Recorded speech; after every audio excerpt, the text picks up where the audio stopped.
Hi friends, Assalamu alaikum. இன்றைக்கி நம்ம நெத்திலி கருவாடு ஃப்ரை எப்படி பண்ணுறதுன்னு தான் பார்க்க போகிறோம்.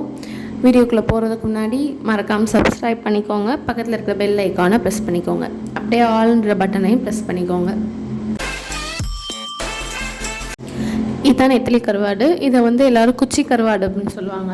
ஒரு சில இதில் உப்பு அவங்களே ட்ரை பண்ணும்போது ஆட் பண்ணியிருப்பாங்க. இன்னொரு இதில் உப்பு இருக்காது. உப்பு இருந்துச்சு அப்படின்னா நம்ம சமைக்கும் போது உப்பு போட தேவையில்லை. இதை கூனி அப்படின்னு சொல்லுவாங்க. இது நார்மலாக இருக்கிற நெத்திலி கருவாடு சைஸ்லேயே இருக்காது, அதோட ரொம்ப குட்டியாக இருக்கும். இதை நம்ம வாஷ் பண்ணி எடுத்துக்கலாம். இப்போ வாஷ் பண்ணியாச்சு. வாஷ் பண்ணதுக்கப்புறம் இதோட கலர் எப்படி இருக்குன்னு பாருங்கள், பியூர் ஒயிட்டாக இருக்குது. இப்போ நம்ம ஒரு பேன் எடுத்துக்கலாம். அது நல்லா ஹீட் ஆன உடனே ஆயில் ஊற்றிக்கலாம்.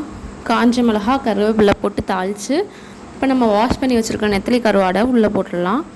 மீடியம் ஃப்ளேமில் வச்சு நம்ம நல்லா டீப் ஃப்ரை பண்ணணும். ஒரு சிலர் இது டீப் ஃப்ரை பண்ணாமே சாப்பிடுவாங்க, நல்லா தான் இருக்கும். எங்கள் வீட்டில் இதை டீப் ஃப்ரை பண்ணி கேட்பாங்க. இதில் நீங்கள் மசாலாவும் ஆட் பண்ணிக்கலாம், தேவைப்பட்டால் மிளகாப்பொடி ஆட் பண்ணிக்கிடலாம். நான் இங்கே எதுவும் ஆட் பண்ணலை. எந்த அளவுக்கு ஃப்ரையாக இருக்குது அப்படின்னு சொல்லி நம்ம செக் பண்ணிக்கிடலாம். இது கொஞ்சம் டீப் ஃப்ரை ஆகலை. டீப் ஃப்ரைனால் நல்லா மொறுன்னு உடச்சா சவுண்ட் வர்ற மாதிரி அப்படி கேட்பாங்க வீட்டில். ஸோ தட் நான் இன்னும் டீப் ஃப்ரை பண்ணுறேன். மீடியம் ஃப்ளேம்லேயே வச்சுக்கிறேன்.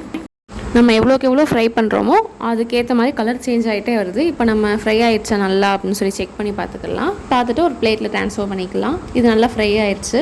பாருங்கள் எந்த அளவுக்கு நான் டீப் ஃப்ரை பண்ணியிருக்கேன் அப்படின்னு. எடுத்து நம்ம உடச்சி பார்த்தோன்னா உடையணும், அந்தளவுக்கு. கருவாடு ஃப்ரை ரெடி. இந்த மாதிரி சிம்பிளான ரெசிபீஸ்லாம்